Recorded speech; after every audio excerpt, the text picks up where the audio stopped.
Pergunta de Bianca. Boa noite, Bianca Nascimento. Obrigado pela sua participação. Bianca pergunta: qual o período médio entre uma encarnação e outra?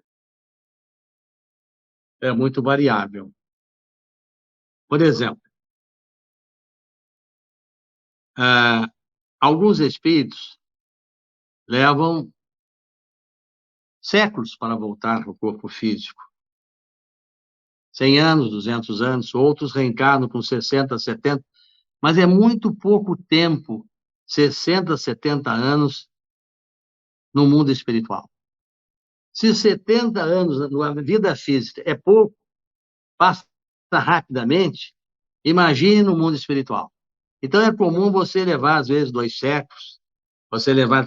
Mas isso vai depender muito da sua situação espiritual. Porque, veja bem, se você é um espírito que já adquiriu um processo evolutivo e lhe permite escolher as reencarnações, você vai procurar avançar na direção do infinito, porque é uma obrigação avançar na direção do infinito. Senão nós saímos estáticos. Olha, eu vou ficar aqui, daqui não saio, daqui ninguém me tira, como diz aquela música. Não. Você tem que evoluir, você tem que progredir. Seres amados lhe esperam mais adiante. Muitos deles vieram com você nessa encarnação para você chegar a determinados lugares que você precisa chegar. E, por exemplo, de planeta em planeta, a diferença nos processos encarnatórios. Por exemplo, em Júpiter e Saturno, uma média de 250, 300 anos dura uma reencarnação. E o processo reencarnatório é diferente do processo existente na Terra.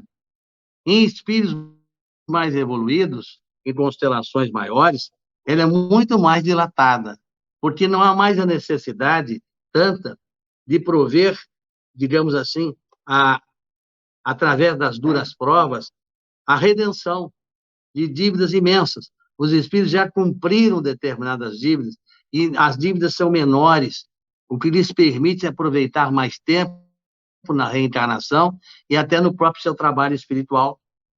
Espíritos, digamos, considerados espíritos iluminados e vêm em tarefa redentora, como Francisco Cândido Xavier, como outros espíritos, eles têm uma missão diferente porque eles se oferecem para Jesus para trabalhar. E, às vezes, o Cristo diz assim, muito bem, então vai trabalhar em meu nome. Por exemplo, Chico Xavier desencarnou, não é? Neste século. E ele pediu e gostaria de reencarnar, se possível fosse, para acompanhar a vida de Emmanuel, já que Emmanuel havia acompanhado a sua vida. E ele iria reencarnar no Brasil. E Jesus disse para ele que não era possível, porque tem uma programação espiritual para ele mais avançada, mais adiante, para cumprir determinada tarefa. Então, não foi possível. O desejo dele era de ajudar mais uma vez seus companheiros que o ajudaram, mas a tarefa de Jesus, por se tratar de um espírito altamente evoluído, era de seguir na direção de outras coisas que precisam serem feitas. E veja, Fabiano de Cristo conversa com Jesus. Eurípides de Barçanufo conversa com Jesus. Bezerra de Menezes conversa com Jesus. Francisco Cândido Xavier é recebido por Jesus. É considerado um dos seus missionários. Então, veja bem, se analisarmos o porte de cada espírito, veremos que a reencarnação é algo muito relativo. Agora, para espíritos altamente endividados, vamos citar o exemplo. Espíritos que praticaram delitos incríveis, que foram responsáveis por mortes. Eles, às vezes, precisam reencarnar quase que automaticamente, porque eles, se forem para ficar no mundo espiritual, eles vão ser massacrados por espíritos vingadores e obsessores que querem a vingança. Vou citar um exemplo interessante. Hitler, responsável pela dizimação, no mínimo, de mais de 60 milhões de criaturas, quando desencarnou, a misericórdia divina o retirou imediatamente do corpo físico, um corpo físico deformado, e o levou para uma prisão espiritual. Hitler está em porões, em Plutão, num presídio em Plutão, com uma sentença de 1000 anos de prisão para depois começar a sua tarefa reeducativa. E alguém vai dizer, Jesus então o puniu? Não, quem puniu ele foi sua própria consciência. Ah, mas isso é impossível. Não, não é impossível. O tribunal da consciência, onde reside o poder divino, por isso nós somos deuses, lá está um poder de justiça. Você pode enganar até você aqui na Terra, mas quando você chega do lado de lá, há um tribunal inquisitor que é a sua própria consciência.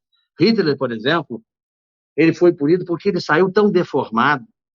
Ele não era nem uma criatura eliptoide, nem era uma criatura ovoide. Ele era um monstrengo sem morfologia, pelo enorme pressão purgatorial sobre o seu espírito, pelos males cometidos. Ele vai levar um longo tempo aprisionado no seu próprio corpo, para que tenha direito, finalmente, a uma morfologia e depois possa ser aproveitado em sucessivas reencarnações.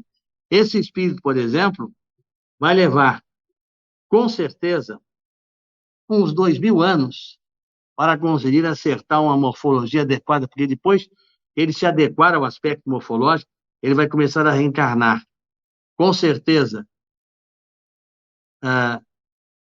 sem braços, sem pernas, com deficiência neurológica, porque ele causou tanto mal. Ele transformou criaturas humanas em sabões, ele fez experiências cerebrais inacreditáveis com seus médicos. Ele mandou fazer clonagem de homens, de seres humanos com animais, vacas e ovelhas. Vocês não têm ideia do que foi feito nessa Segunda Guerra Mundial, que não é muito explícita, por se tratar de uma dor com seres que naturalmente foram vitimados. E esses seres que foram vitimados, que foram os hebreus, são os seres que outrora também causaram, como bárbaros, muitas dilacerações. Então, a lei do retorno, ela é inexorável. A ação corresponde à reação. Nós temos que ter muita cautela, nós temos que ter muita preocupação. Aí se fala em medo, nós temos que ter medo de nós mesmos, no sentido de verificar, meu Deus, o que eu preciso fazer para ser um ser humano? Para ser um ser humano a caminho da luz, não um ser humano que faz tudo que é de errado, corrompe, massacra, prostitui, destrói famílias, arrasa a sociedade. Você acha que isso vai passar incólume? Não. Você vai ter que responder ceitil a ceitil por tudo que fizer. Outra pergunta de Bianca. Quais são os requisitos básicos?